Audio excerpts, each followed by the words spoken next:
रत्नागिरी शहरातील श्रद्धाळूंचं आस्थास्थान असलेल्या दक्षिणमुखी हनुमान मंदिर शनिवारी हनुमान जयंती मोठ्या उत्साहात आणि भक्तिमय वातावरणात साजरी झाली। सकाळपासूनच भाविकांनी दर्शनासाठी मोठी गर्दी केली होती।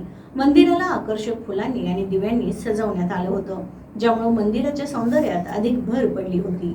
हनुमान जयंतीनिमित्त मंदिरात विविध धार्मिक कार्यक्रमांचं आयोजन करण्यात आलं होतं। सकाळी अभिषेक आणि आरती झाली। अनेक भाविकांनी हनुमानाला नारळ आणि तेल अर्पण करून आपल्या मनोकामना व्यक्त केल्या। एका भाविकाने सांगितलं की दक्षिणमुखी हनुमान हे रत्नागिरीतील एक जागृत देवस्थान आहे आणि हनुमान जयंतीला इथं भाविकांची मोठी गर्दी होते। यावर्षी देखील भाविकांचा उदंड प्रतिसाद मिळाला, ज्यामुळे आम्हाला अधिक आनंद झाला आहे।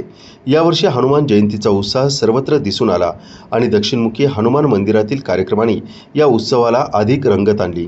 कोणताही अनुचित प्रकार घडू नये यासाठी मंदिर प्रशासनानं चोख व्यवस्था ठेवली होती।